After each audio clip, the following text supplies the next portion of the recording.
Okay, fantastic. So we've got a really good number of people who've joined us this afternoon. Really appreciate you giving up your time, your valuable time. We hope to provide some great content this afternoon as we discuss recruitment and retention in a post-pandemic world. The recruitment mindset has changed, has yours.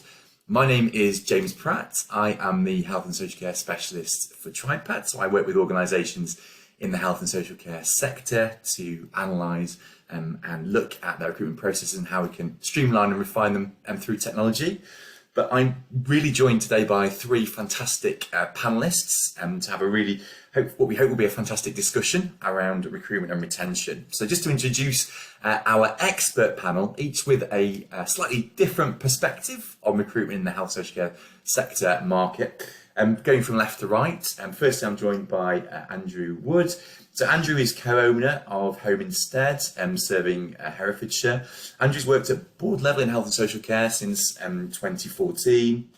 And he'll be able to provide a perspective, a director perspective level and organisational owner perspective on recruitment and the recruitment sector. His organisation actually recruited 55 carers in 2022. I'm also delighted to say I'm joined by Ellie Higgins. Ellie is the resourcing manager for Heart of England MenCap. As well as focusing on recruitment, Ellie's also been tasked with improving the recruitment onboarding processes at Heart of England MenCap, which has been doing fantastically well by all accounts.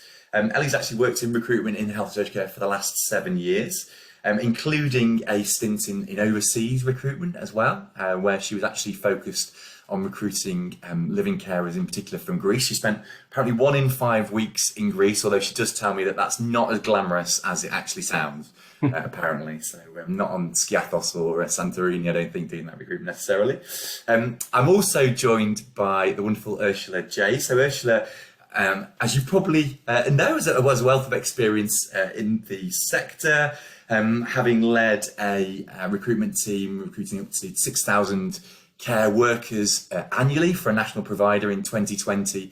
She actually co-founded Relish Recruitment, where she's working with numerous multinational care organisations to streamline and improve their recruitment processes. So that's a little bit about our wonderful panel today.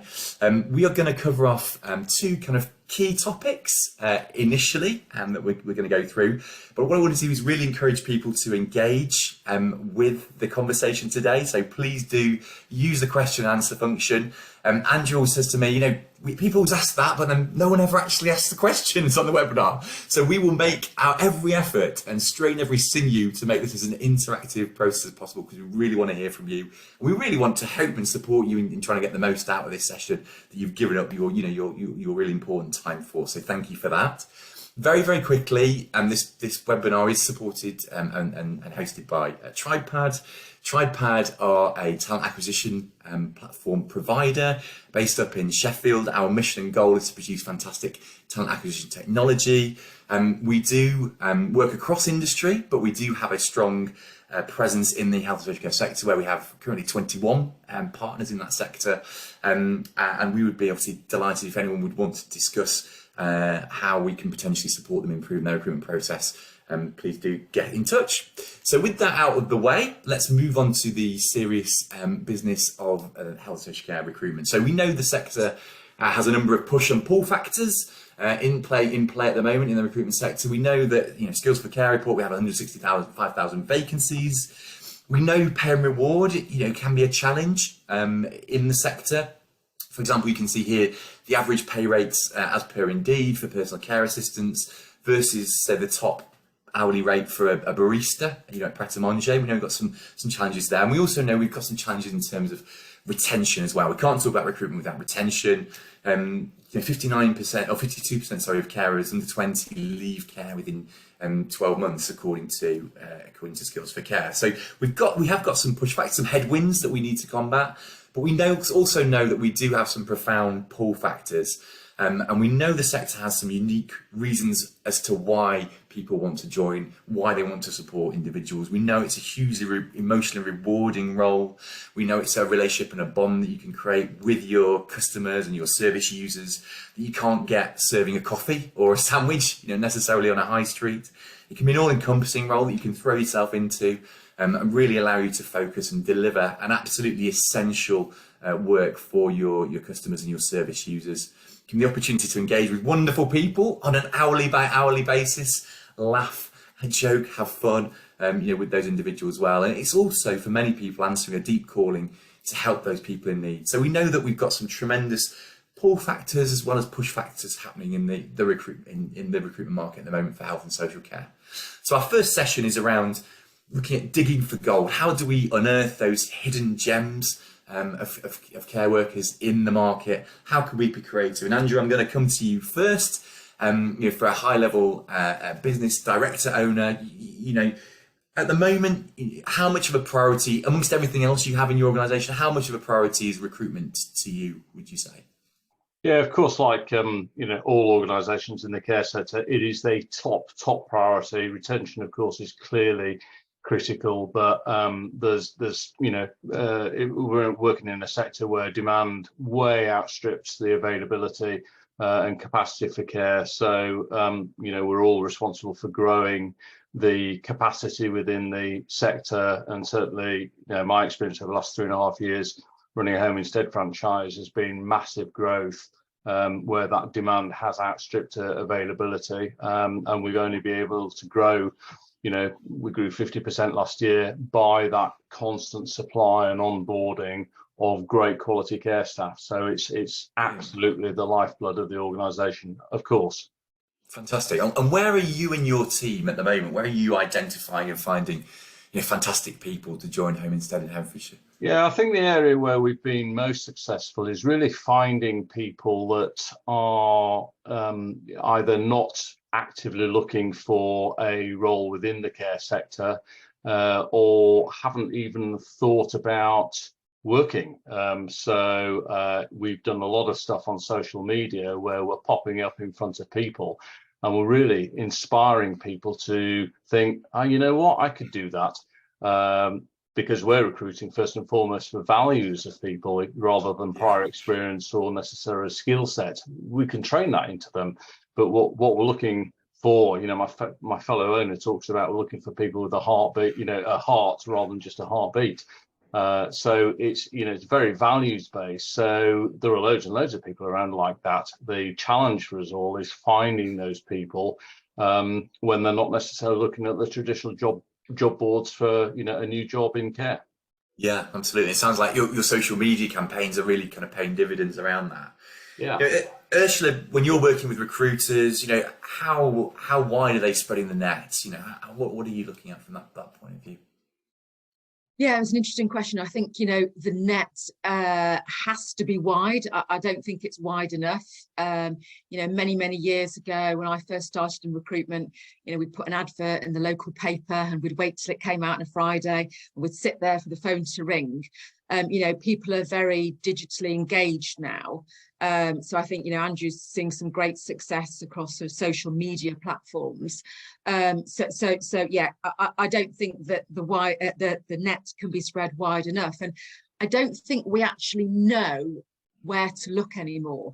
Obviously we've got the big job boards, the likes of Indeed, who, unfortunately have quite a monopoly. And it's not to say that there isn't a place for job boards like Indeed, but I think there's just such a wealth of traffic there that from a candidate perspective, if they are looking for a job, how do they decipher? I mean, if they were to go on to, a major sort of city like, Birmingham, Bristol, and look for a care job, we all know it as recruiters, there's hundreds. And I just think it's just such a crowded space. So I feel taking recruitment on a more personal level and just getting into communities, getting into schools, getting into universities. And I think there's a big calling for the network to be started at a really early age. The care sector, from my experience and the sort of the lens that I have on the people wanting to join care, it's very narrow. And I don't think that we're spreading the message enough. And it's a long-term solution that there are some fantastic careers to be had in the care sector.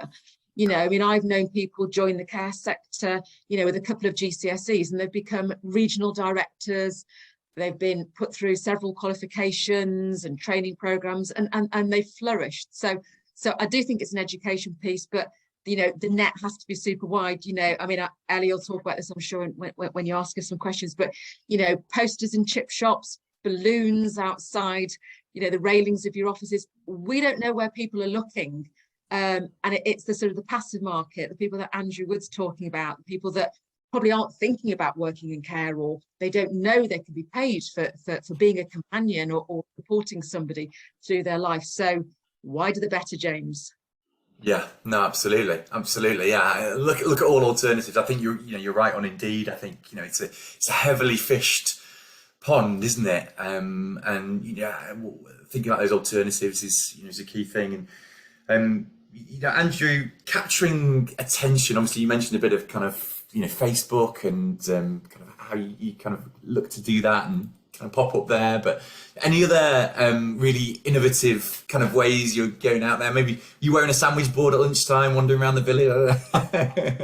That's sadly not. I mean, I think really, I mean, social media is all about. We've all got short attention spans, so it's all about just inspiring someone in one screenshot on their mobile to think, you know what, I could do that. And it's not a traditional job ad. It's a call to action, and it might be taking someone out for a cup of coffee, or it's just something which grabs someone's attention to think, yeah, I could do that, and you know what, I get paid for it as well.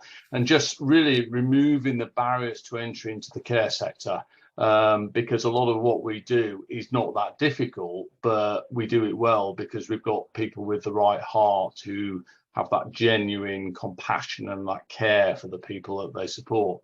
One of my expressions is, we are the son or the daughter of the client that can't be there, and it's just that heart again. But it's really not difficult to do. The difficult bit is finding the people with the values. Yeah, sure. And Ellie, you're the coal face, kind of from our perspective, if you like, and maybe could you tell us, some of the different forms of advertising you use to attract care workers? Yeah, so as we've mentioned, there are no getting away from the job boards, the Indeed, your internet, but I think also thinking outside the box a little bit.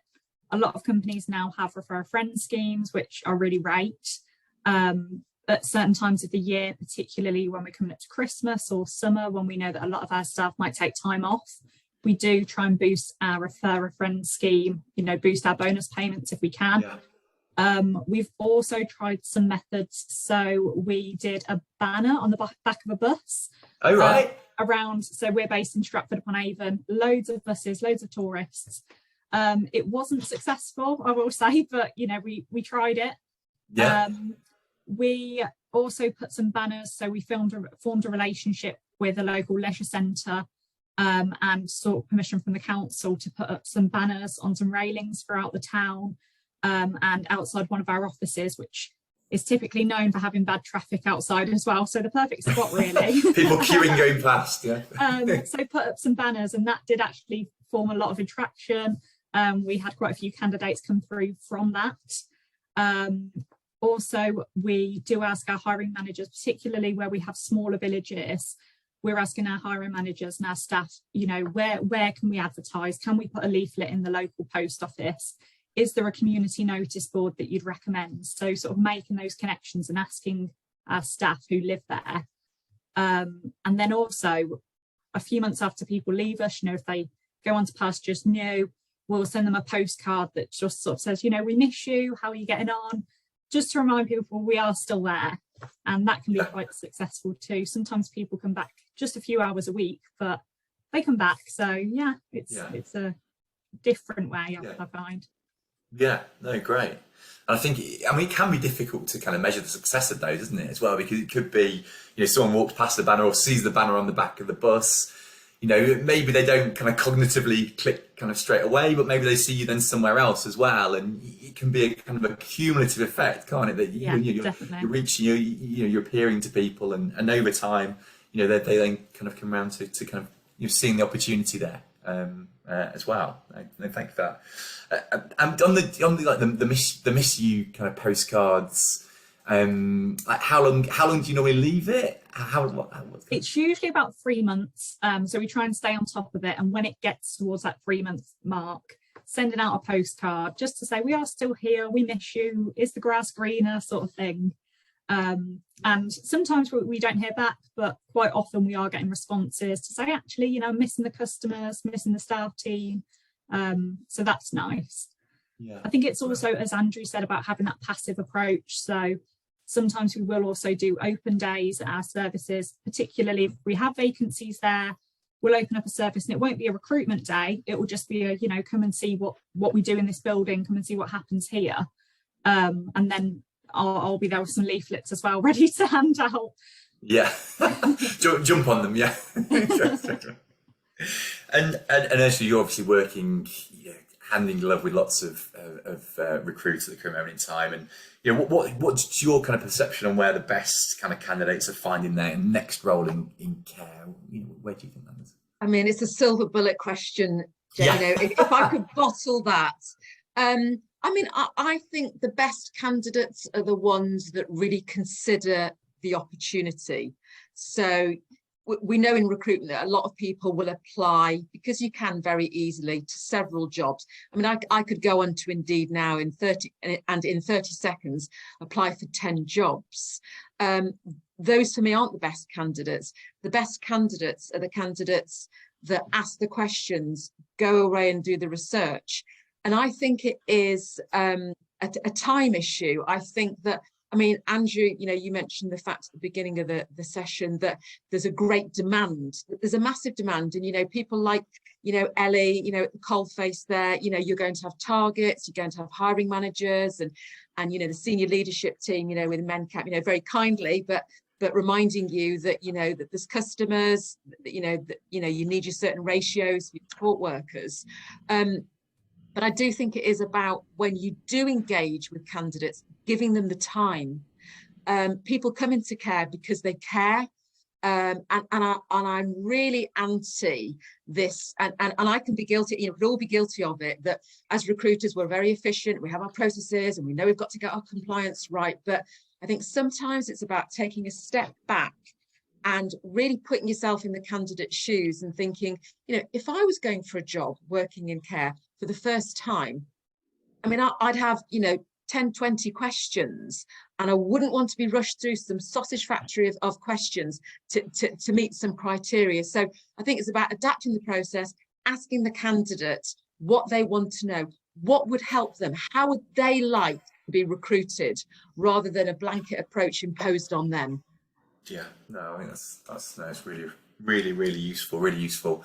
And so just to remind everyone on the webinar, please do use the Q&A function. You know, we'd love to hear your questions. We really want to make this as interactive as possible. So if you have any questions to the panel at any point, just pop them on there, and the wonderful Sophie back at Tripad HQ will bring those forward for us. So yeah, please do shout up as you have them. So we've done about 15 minutes on session 1. So let's go on to session 2 and our next question, or next area that we were going to examine, and that's talking about the emotional link. So it's how can we tap into the heart of candidates, you know, finding talent, you know, truly motivated, you know, by that need to care. And I'm going to come to you know, Ursula first on this, just to talk a little bit about the, you know, the importance, I guess, of that. So Ursula, you know, how important would you say is that candidate journey in creating that kind of, you know, truly inclusive, cared for experience? I guess, you know, you segued nicely probably on your last answer into this. Yes, yeah, very much so. And I think it's about not treating everybody with the same approach. And at the beginning of your engagement with a candidate, asking them, you know, how they would like the process to evolve. You know, have they got a computer? Are they, do they have a CV? Have they visited, you know, a care building, or have they shadowed a carer before? What is their experience? And I think it's about finding out the reason why they want to join the care sector. What's their background? You know, in my experience, the best carers that I've recruited and met have been people that have cared for members of their own family.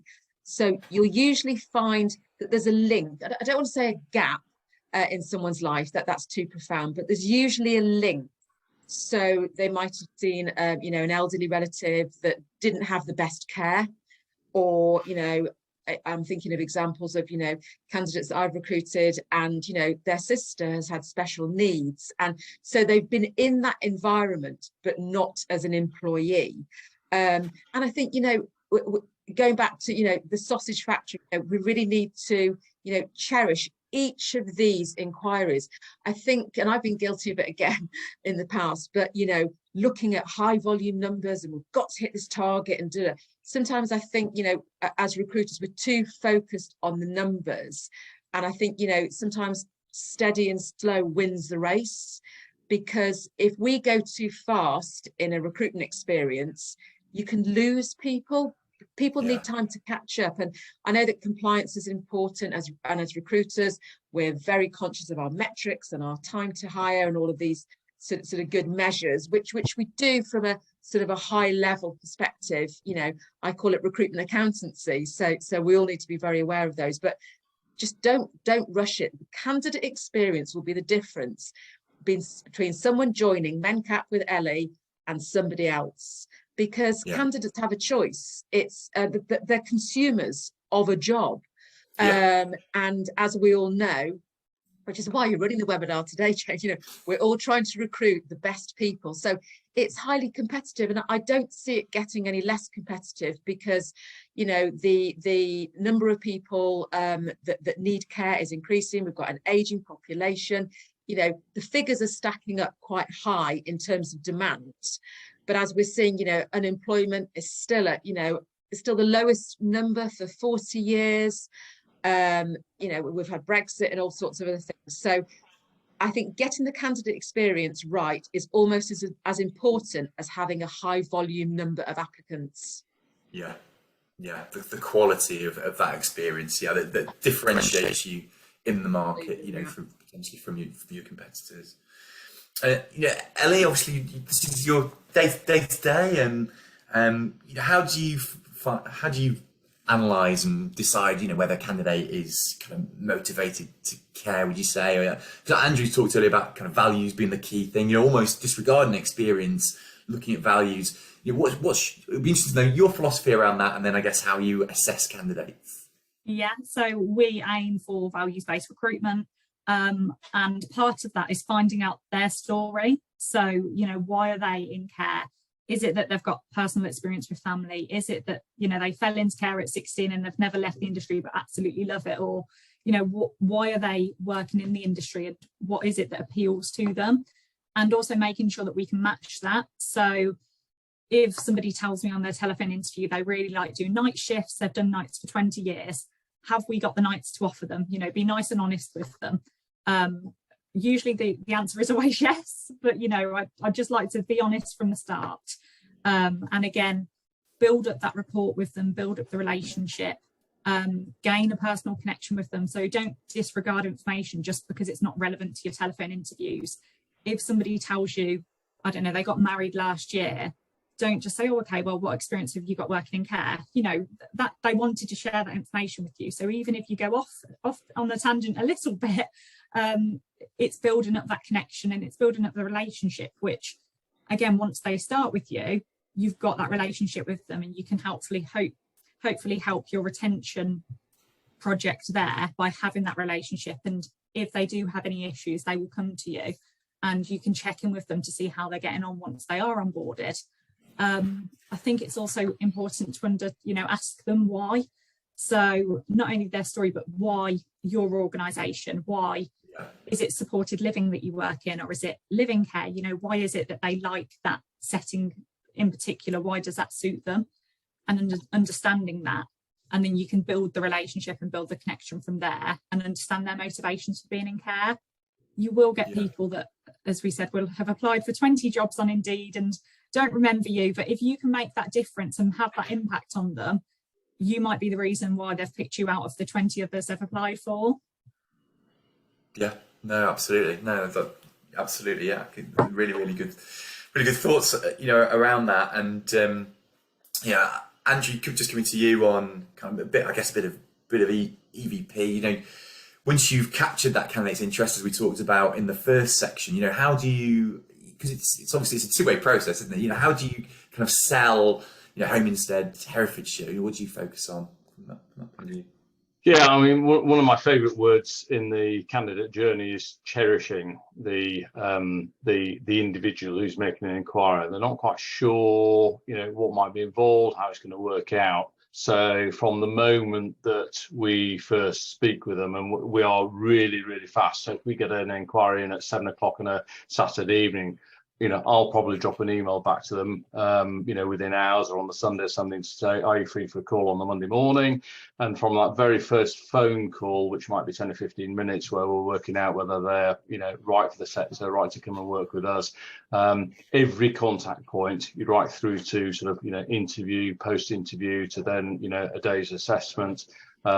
It's just that sort of personal conversation with them. Our recruiter, for example, may recall from the first conversation she's had with an inquirer that they've, their little girl has been ill with something. So the next conversation might be, how's your little girl now? Has she got better? And it's just making those conversations really, really personal. You've got to make every inquiry feel really valued and special.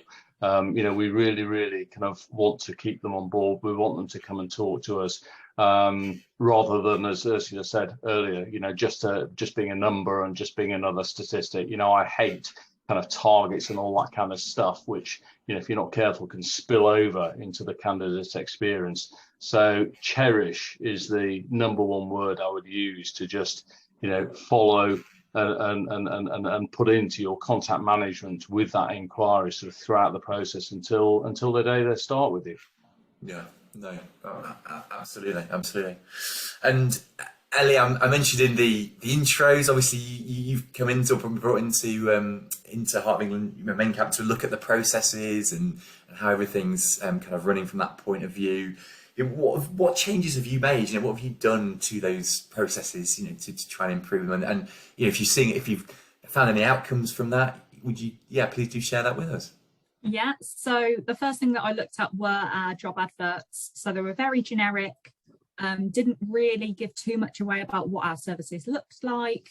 You could understand what the job of a care worker was, but what I think was really important was actually to create an image in someone's head of the setting that they're applying for, or our customers' hobbies and interests, and really make it more personal.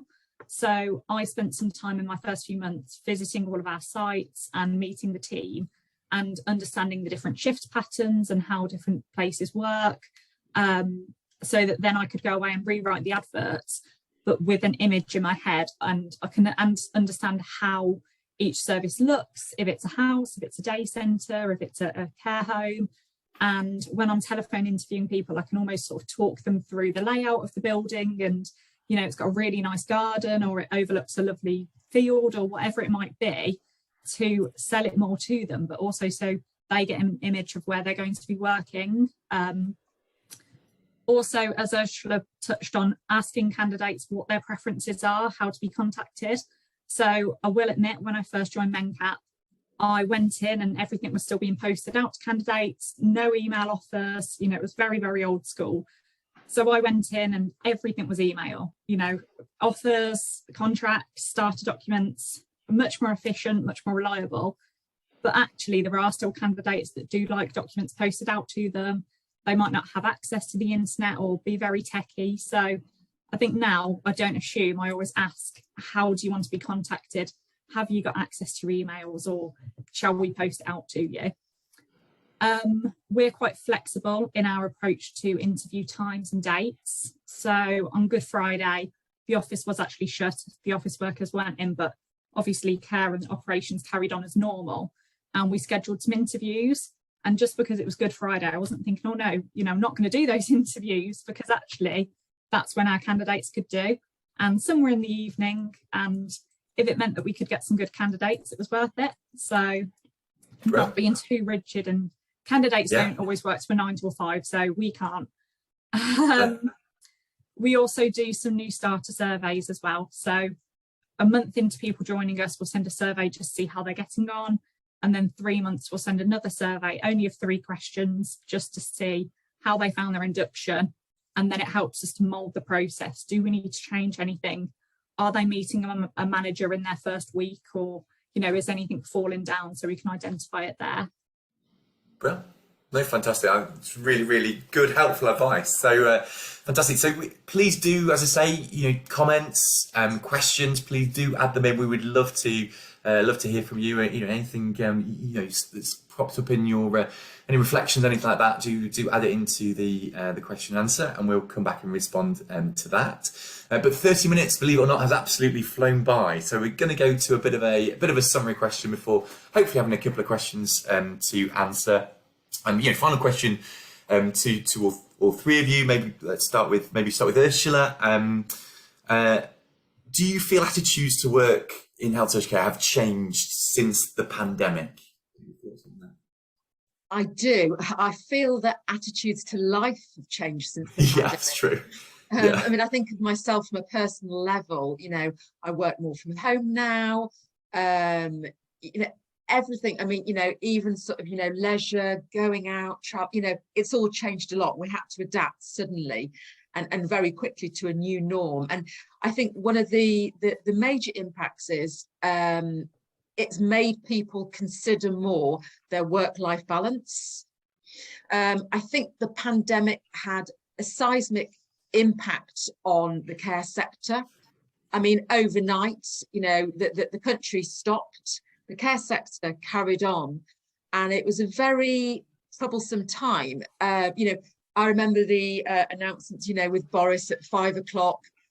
We'd all switched we didn't know what was going to be delivered to us next, but the care sector just carried on. And there've been some very sort of brave acts, and there've been some tragedies happen along the way. So I think for people working in the coalface of the care sector, that's got to have been the toughest time, and a time that people won't forget easily. I think the big impacts are that people now will put their work-life balance, as I said, more forward. I think a lot of people got puppies. A lot of people got the opportunity to take their children to school, to go for a walk at lunchtime, and people are now requiring that I don't want to use the word demanding, but people are now expecting to be able to do a couple of days a week from home. We've all proved ourselves. We can all do it. We can save. I mean, I was talking to someone the other day, and they reckon they save 15 hours a week of work time because they're not traveling. They can do more meetings. They can engage with more of their team. I mean, look at us all here today. For us all to have travelled up to Sheffield, we would love to have seen you in person, James, but it would have been a long day out for us all. But also, I think, it's not just the pandemic. I think, we've had Brexit, and, June 2016, I'll never forget it. And, a big part of my job when I used to run a large team of recruiters was to hire from the EU. And we used to get some fantastic carers from the EU. But of course, it's very hard to get settled status now from the EU, which is why a lot of people are going into sponsorship, which is a big deal, and it's costly, and there's a great place for it, but it can't be done at the same volume that you can recruit from the EU.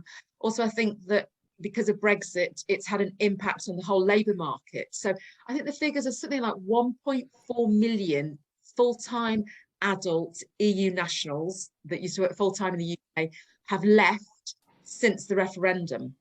Wow. Now, they're not going to be replaced.